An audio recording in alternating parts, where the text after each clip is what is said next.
Bismillahirrahmanirrahim. Assalamualaikum warahmatullahi wabarakatuh. Alhamdulillahi rabbil alamin.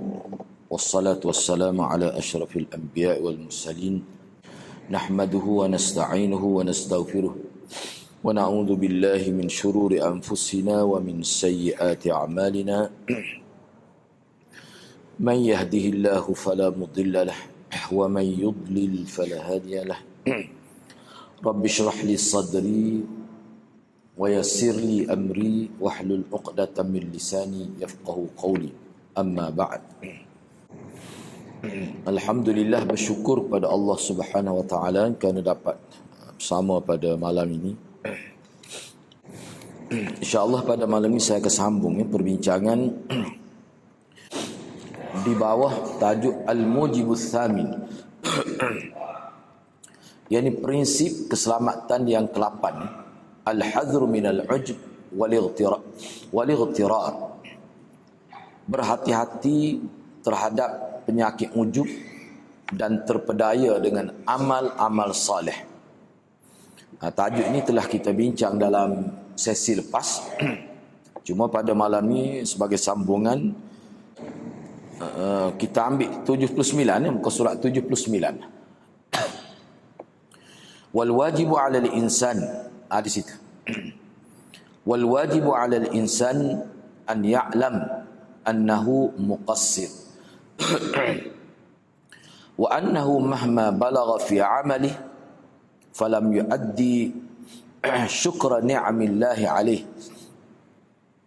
Kama qala an-nabi sallallahu alaihi wasallam, lan yudkhila ahadan 'amaluhu al-jannah. Qalu wala anta ya Rasulullah. Qala la wala ana illa an yataghammadani Allah bifadlin wa rahmah. Wal wajib 'alal insan, mana perkara yang mesti seseorang manusia tu dia tahu, annahu muqassir, bahawa diri dia ni muqassir ni maknanya cuai. Kita kena sedarlah bahawa diri kita ni banyak berlaku kecuaian, atau kena sedar. Sifat kita gitu. Walaupun kita ni hebat setara mana pun, dia boleh berlaku waktu tu. Tu kan. Walaupun kita jaga, walaupun ke tahap mana pun, dia mesti ada berlaku taksir, yakni cuai terhadap apa yang kita nak buat, mesti ada berlaku. Walaupun sampai ke tahap mana amalan dia, setinggi mana pun amalan seseorang itu, mana dia sekali-kali tidak akan dapat menghargai semua nikmat Allah. Maknanya kalau dengan semata-mata amalan kita nak masuk surga tu tak boleh sebenarnya. Sebab kalau nak dibandingkan dengan segala nikmat yang Allah kurniakan kepada kita, dengan amalan-amalan soleh yang kita buat, tak padan sebenarnya. Tak padan. Nak banding nikmat yang begitu besar, dan nak banding pula tahap syukur yang kita persembahkan di atas nikmat Allah yang banyak, tak mungkin. Sebab itulah Nabi SAW bersabda, lan yudkhila, muka surat 81 di atas, lan yudkhila ahadan 'amaluhu al-jannah. Qalu wala anta ya Rasulullah. Nabi kata sekali-kali amalan seseorang itu tidak akan memasukkannya ke dalam syurga. Hakikat sebenar.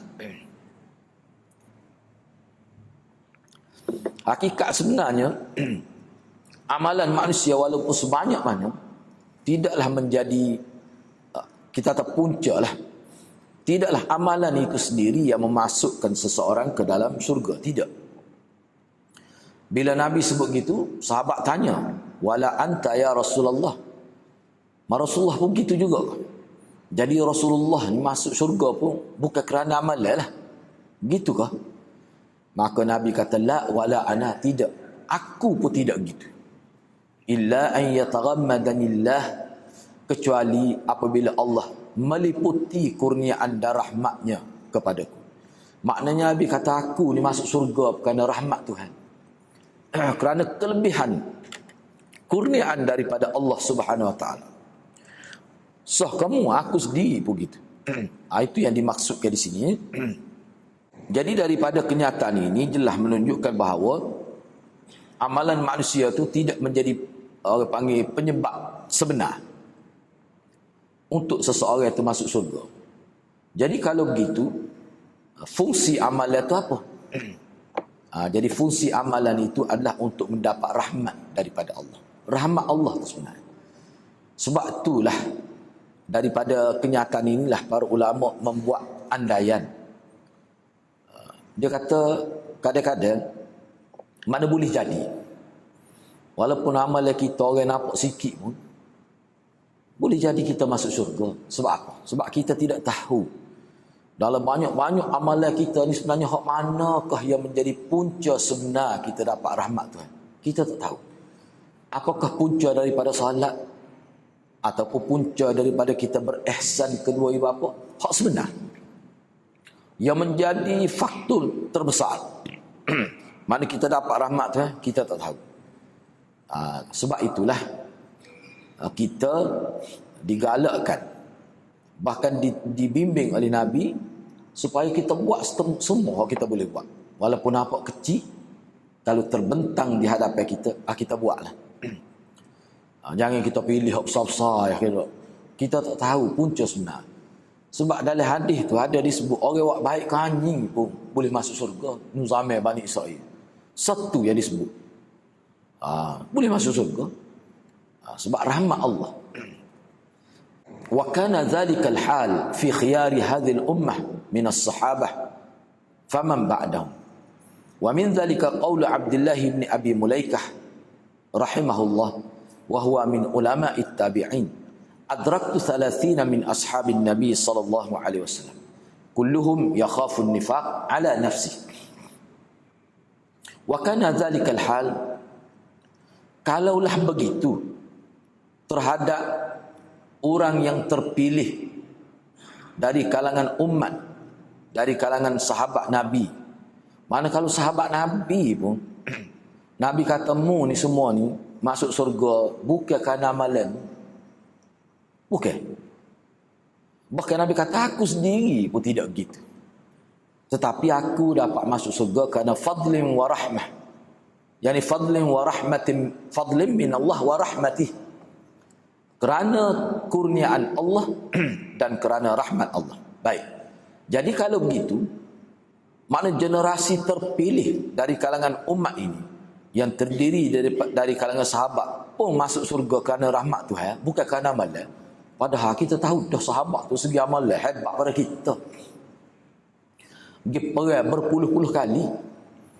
Hidup sama Nabi, melihat Nabi, belajar dengan Nabi, seajawab dengan Nabi, dibimbing direct dengan Nabi, pun masuk surga kerana rahmat Tuhan. Kat kita. Itu maksud dia nya. Dan kerana itulah, wa min zalik, lantaran itulah, maka Abdullah bin Abi Mulaikah yang merupakan salah seorang tokoh tabi'in, dia kata gini. Ni Abdullah bin Abi Mulaikah ni salah seorang ulama tabi'in, tokoh ulama tabi'in. Dia kata, adraktu 30 min ashabin Nabi. Dia kata aku ni sempat bertemu dengan 30 orang dari kalangan sahabat Nabi. Semua sahabat Nabi 30 orang ni aku sempat jumpa dengan mereka ni. Semuanya takut kena penyakit nifak dalam diri mereka. Nifak ni mudah gak je ni, hidup berpura-pura. Dalam hati lain, tapi penampilan luar lain. Tu lawan kepada as-sidq. Jadi ketiga 30 sahabat Nabi semua takut terkena penyakit nifak. Maknanya ke dia? Maknanya sahabat Nabi sendiri ni pun duk bimbang semua, ada sentiasa ada kebimbangan. Kuku amalan mereka tidak diterima oleh Allah. Padahal mereka ni malam tak tidur. Tahajud. Tinggal tahajud qada. Kita tinggal subuh pun tak qada lagi ni. Baru duk mikir nak qada bila. Dia tinggal tahajud pun qada. Dan kalau amalan sunat hak dia biasa buat, kalau tinggal dia qada. Itu sahabat Nabi. Jadi maknanya sebelum kita pergi lebih jauh, setakat tu jelas bahawa salah satu talbis iblis iblis nak merosakkan hidup kita, dia menimbulkan perasaan terlalu yakin dengan amalan tu. Oh mesti dah tu hatimu tak dimolek. Over confident lah kita kata. Yakin, aku ni tentu dah syurga agaknya. No, apa-apa. Semaya Jumaat tak tinggal. Nak malam lagi kuliah. Dengar kuliah. Baca Quran sama. Takut timbul perasaan gitu. Apa tu? Kalau jadi lagu tu, dia akan jadi banyak masalah. Dia akan pandai orang lain dah. Lepas tu dia jadi kurang berharap pada Allah. Sebab apa? Dia lebih berharap pada amalan dia. Tu taksir. Tu yang dielakkan. Baik. Wa idza kana Abu Bakr radhiyallahu anhu siddiq hadhihi al-ummah. Sayyidina Abu Bakar dia ni kena ingatlah dalam kitab ni kalau dia tak ada dash itu dia panggil jumlah mu'taridah, kata celahan. Hak dia nak ayat sebenarnya ni ana ambil ni terjemah berdasarkan kepada jumlah mu'taridah kita letak di ujung. Baik, ana baca gini. Wa idza kana Abu Bakr radhiyallahu anhu siddiqu hadhihi al-ummah wa khairun nasi ba'da al-anbiya lamma sa'ala an-nabiy sallallahu alaihi wasallam an yu'allimahu du'a yad'u Allah bi fi salatihi allamahu sallallahu alaihi wasallam an yaqul. Sayyidina Abu Bakar ni bila dia minta kepada Nabi, Sayyidina Abu Bakar ni siapa? Siddiq hadhil ummah. Mana orang yang paling benar di kalangan umat Nabi ni? Tak ada dia paling benar. Siapa digelarkan As-Siddiq. Dan Sayyidina Abu Bakar ni mana sebaik-baik manusia lepas Nabi, dia paling baik. Sayyidina Abu Bakar ni Siddiq hadhil ummah. Maknanya orang yang paling benar berbanding seluruh umat Nabi. Dan selepas Nabi, dialah orang paling baik. Bila dia tak minta kepada Nabi supaya Nabi ajar kepada dia satu doa, yang mana dia berdoa untuk dia berdoa kepada Allah dalam salat dia. Dia minta kepada Nabi supaya Nabi ajar satu doa kepada dia. Dia nak minta doa ni dalam semaya. Apa Nabi ajar dia? Nabi kata, ini doa Nabi ajar kepada Sayyidina Abu Bakar As-Siddiq.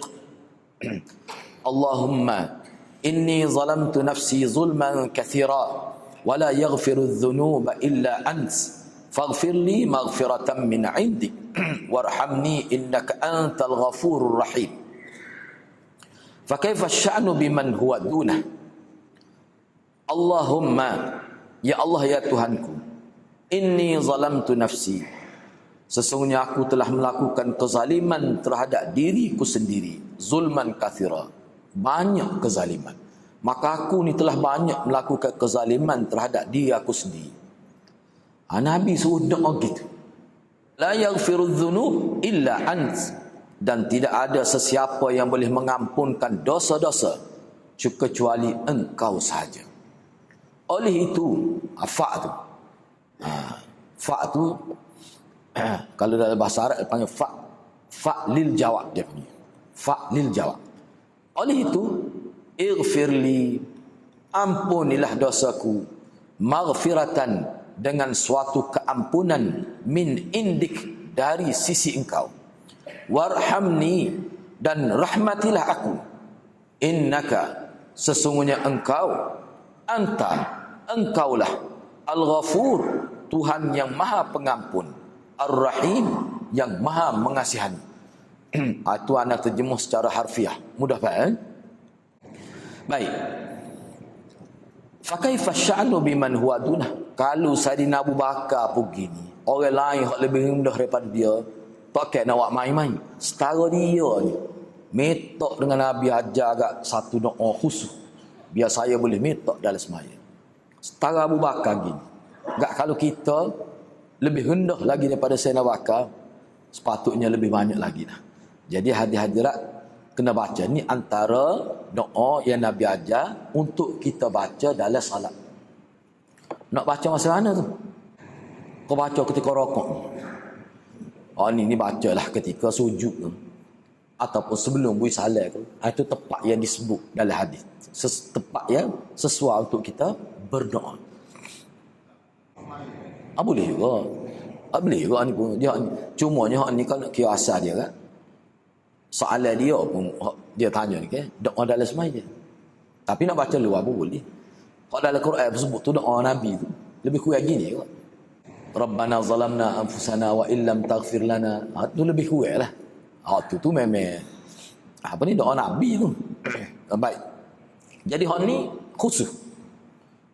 Maknanya Sayyidina Bakar minta khusus doa supaya Allah ampunkan dosa. Padahal Sayyidina Bakar ni siapa? Lepas Nabi dia paling lebih manusia paling mempunyai kelebihan. Baik. Jadi kita kata dia tak yakin lagi kalau dengan amalan dia sifat salafus soleh kita, dia sedar amalan dia ni tak mampu nak mengatasi, tak mampu kalau nak kira lah dari segi rahmat yang Allah berikan kepada kita, amalan seperti Sayyidina Bakar pun tak mampu lagi nak lawan. Besar lagi rahmat Tuhan tu. Jadi kalau kita lebih lagi lah. Sebab itulah hadirat doa ni merupakan kehidupan. Sebab tu kalau dalam kitab ad-du'a hayatul mu'min. Doa ni kehidupan orang beriman. Buat apa-apa pun doa. Tak boleh kau Arab kau Melayu. Naknya kita hubungkan hidup kita dengan Allah melalui permintaan, melalui permohonan. Maksudnya kalau kita semakin banyak kita meminta kepada Allah, semakin dekat kita dengan Allah. Tetapi kalau kita doa minta dengan manusia, kau minta, kau dia serabut. Terang nak tahu. Start malam ni lalu. Minta. Seria yang minta tak sebanyak. Esok minta pula. Lusa minta pula. Oh. Dia kata selu ya. Ya temnatan ni tak ada kerja lain. Dia kata. Dia tak kata dia lah. Dia kata selu ya. Apa? Orang yang tak suka kita minta acak-acak kali ni. Terang nak tahu. Siapa pun dia tu. Bahkan dalam hadis Nabi, seseorang yang banyak meminta digambarkan macam jatuh daging muka ni. Nak ayatnya tak molek minta dengan manusia. Walaupun harus. Tetapi dengan Allah, siapa dia paling banyak meminta, dialah paling hampir dengan Allah. Itu cara Allah SWT nak didik kita, cara kita berhubung dengan Allah. Salah satu cara untuk kita berhubung dengan Allah supaya tidak putus hubungan kita dengan Allah adalah dengan iktsarud du'a. Kita memperbanyakkan meminta kepada Allah. Beza tak ada tu. Jadi kena minta dengan Allah lah. Jangan pergi kubur wali pula minta. Tak, pergi kubur Tok Kenali duk minta. Ya Syekh, wali Allah Tok Kenali, tolonglah bawa doa hamba ni kepada Allah. Minta direct dengan Allah. Kalau kita pergi kubur Tok Kenali nak kata ke dia? Ya Allah, ampunilah dosa Tok Kenali. Kena minta gitu. Mudah-mudahan engkau merahmati Tok Kenali. Itu sunnah dia. Baik. Qala Syekhul Islam Ibn Taymiyah rahimahullah, falaysa li ahadin an yadhunna istighra'ahu 'an at-taubah ila Allah wal istighfar min adh-dhunub. Bal kullu ahadin muhtajin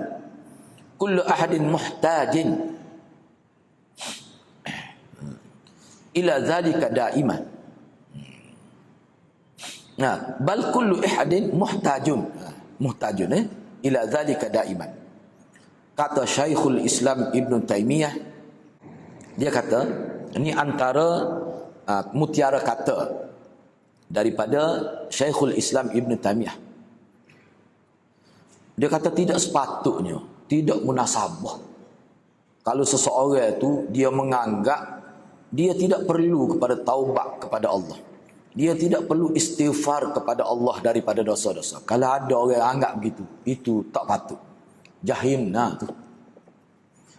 Dia rasa tak perlu memperbanyakkan minta supaya Allah ampunkan dosa, bertaubat kepada Allah. Kalau ada orang sangka, orang anggap dia tak perlu pada perkara itu sebenarnya satu perkara yang tidak patut. Bahkan sebenarnya hakikatnya setiap orang dia memerlukan kepada taubat dan istighfar. Sebab apa? Sebabnya hadirat lagi ni. Anda nak sebut sikit biar apa? Fungsi taubat, yakni kita bila kita melakukan kesalahan, kita minta, kita kembali semula kepada Allah. Dan kita minta supaya Allah ampunkan dosa dia. Baik. Maknanya orang panggil penghapusan dosa. Jangan kita ingat bila kita berdoa kepada Allah supaya Allah hapuskan dosa kita, kita bertaubat daripada kesalahan, yang hilang itu hanya pahala. Kesan dia hanya hilang pahala, tidak. 3 perkara ada. Ini disebut oleh ulama. Setiap kali kita bertaubat dan kita minta keampunan, dia akan berlaku 3 perkara serentak. Apa dia?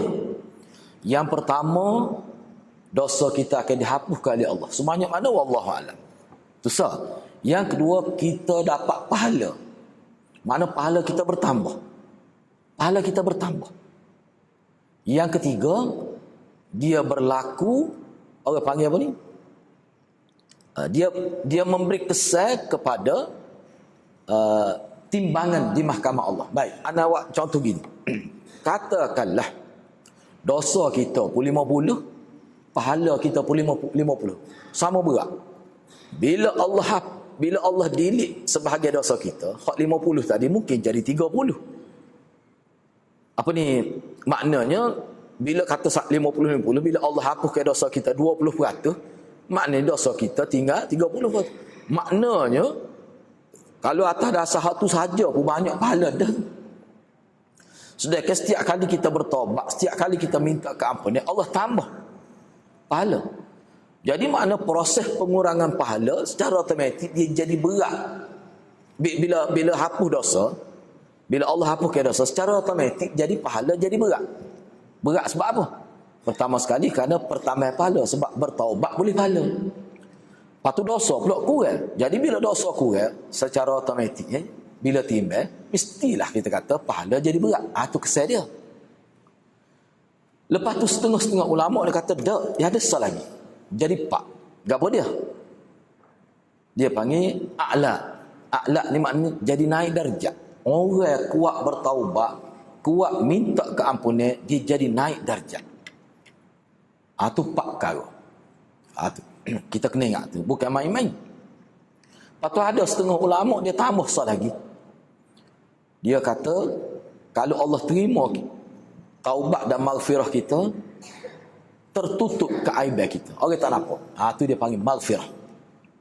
Walaupun kita buat salah, bila Allah terima taubat kita, orang jadi tak ingat dosa kita. Kalau ingat pun dia tak sebut. Itu mujunah. Kita dulu banyak buat salah. Tiba-tiba kita bertaubat dengan taubatan nasuha. Bila Allah terima, Allah akan buat orang jadi tak ingat dosa kita. Itulah dia panggil maghfirah. Orang tahu dia buat salah, ingat sangat, tapi tak sebut apa. Dia jasa banyak. Dia bertaubat dah. Itu kesan maghfirah. Mana kalau kita capur semua jadi 5. Ini perkara yang perlu kita faham. Jadi jangan bertangguhlah. Jangan kita menangguhkan taubat dan maghfirah. Baik, seterusnya.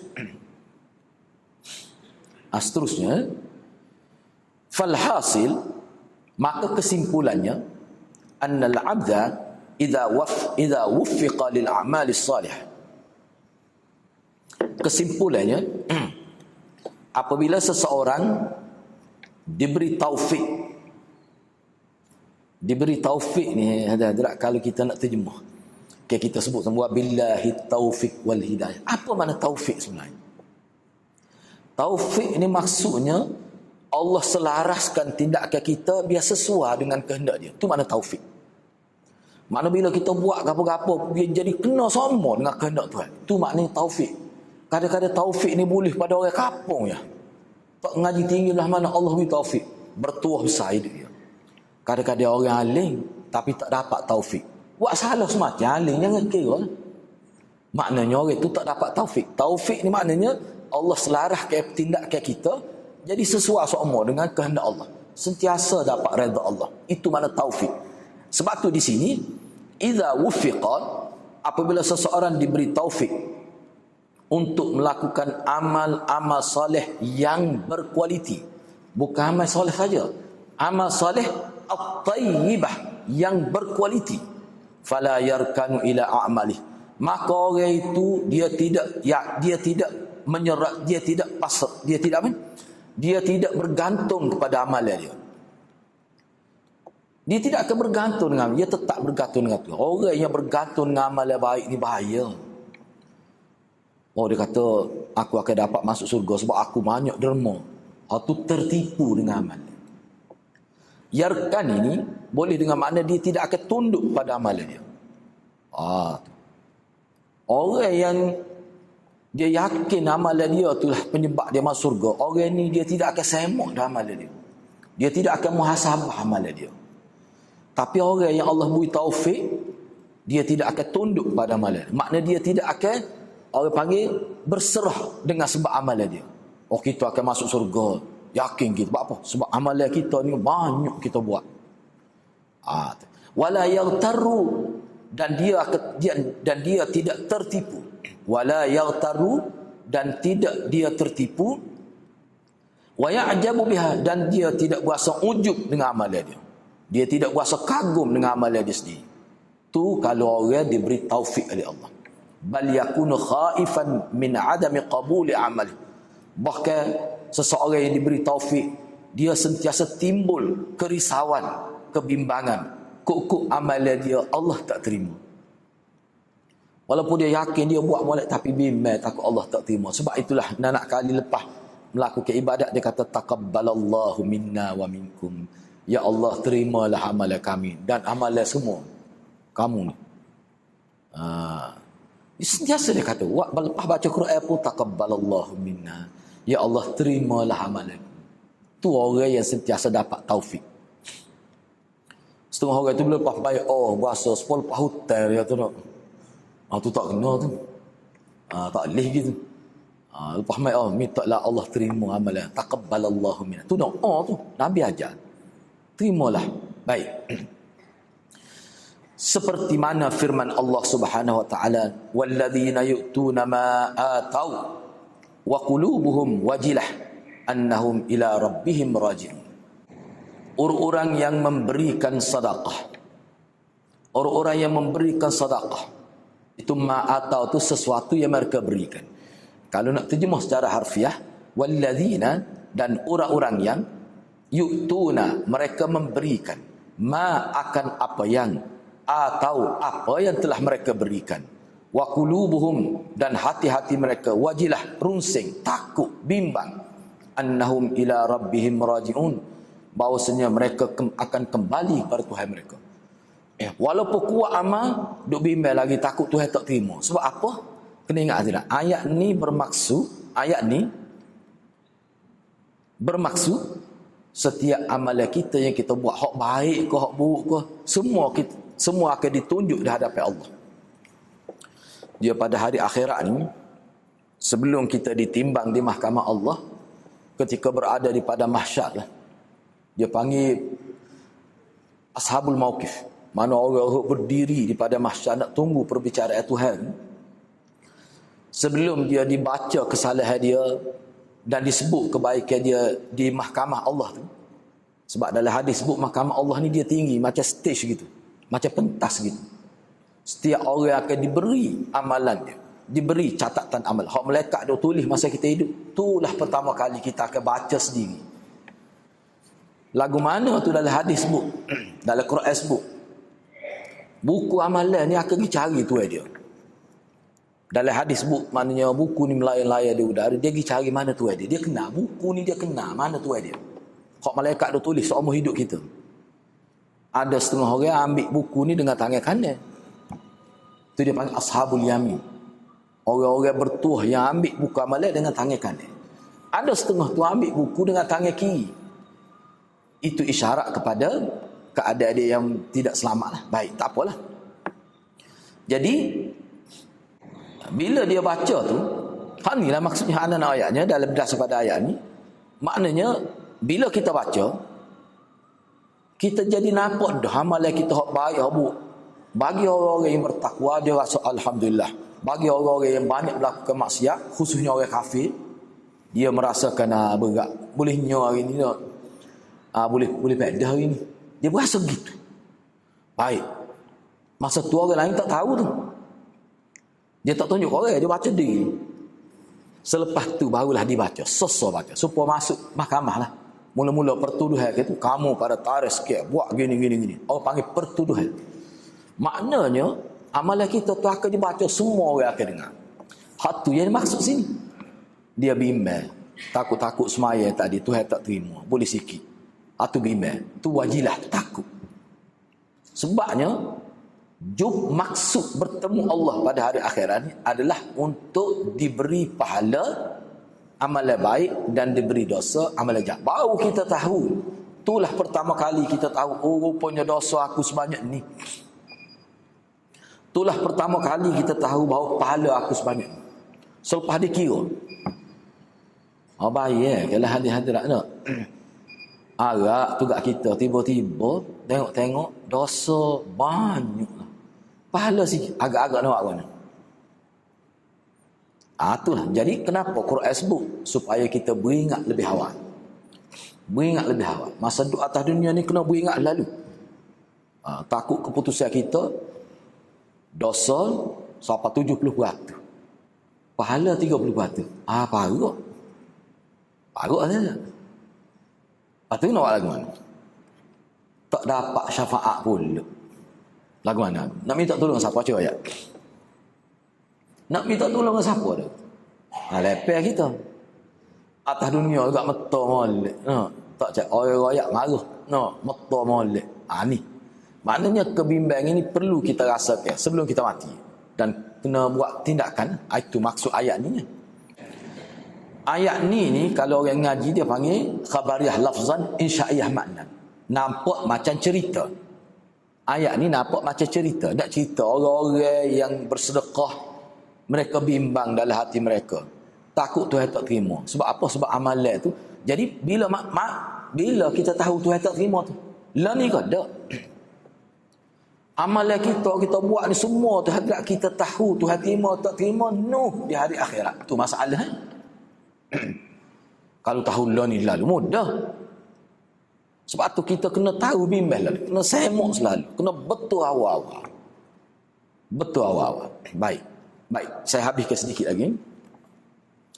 Wa indama sa'alat ummul mu'minin Aisyah radhiyallahu anha an-nabi an ma'na hadhihi al-ayah. Qalat wa qalat ahumul ladina yashrabuna al-khamra wa yasraqun. Qala sallallahu alaihi wasallam ya bint as-siddiq walakinnahum alladhina yasumun wa yusallun wa yatasaddaqun wa hum yakhafuna alla yuqbala minhum. Aisyah radhiyallahu anha pernah dia tanya Nabi tentang ayat ni. Dia kata orang-orang hak takut ni lah, takut amalan dia Tuhan tak terima. Mereka ni puak-puak minum arak kah? Mereka ni puak-puak pencuri kah?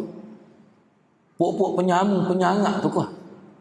Puak-puak hodok bedah harta rakyat tu kah? Hak gini ni, hak dimaksudkan dalam ayat ni. Puak-puak mana? Dia timbul rasa takut Tuhan tak terima amalan dia. Puak hak minum arak tu kah? Puak-puak penipu, pencuri hak tu kah? Nabi kata la ya bintas siddiq. Tidak wahai putri as-siddiq, yakni putri Sayyidina Bakar. Tetapi orang-orang yang bimbang amalan mereka tidak diterima yang dimaksud ke dalam ayat ini adalah alladzina yasumun, orang-orang yang berpuasa, wa yusallun, dan orang-orang yang salat, wa yatasaddaqun, dan orang yang sentiasa bersedekah. Mereka ni takut amalan mereka tidak diterima oleh Allah. Inilah orang panggil generasi sahabat, generasi salafus soleh kita dulu. Jadi maknanya hadirat, setiap kali kita buat ibadat ni, kita kena timbul, ya Allah terimalah ibadat aku. Barulah dia timbul satu proses kesedaran untuk sentiasa membaiki mutu ibadat tu. Dia kena ada. Dalam istilah Imam Ghazali dia panggil muhasabatul amal. Makna kita sentiasa muhasabah setiap amalan baik yang kita buat. Tadi kita main ngori, lepas ni nak main isya pula. Ya Allah terimalah hak aku buat ni. Kalau Tuhan tak terima kan, Berat benar kita nasib kita di hari akhirat tu. Buruk benar nasib kita, gitulah maksud. Baik, mudah-mudahan Allah berkati kita semua. Aqulu qawli hadza wa astaghfirullahal azim li wa lakum. Wassalamualaikum warahmatullahi wabarakatuh.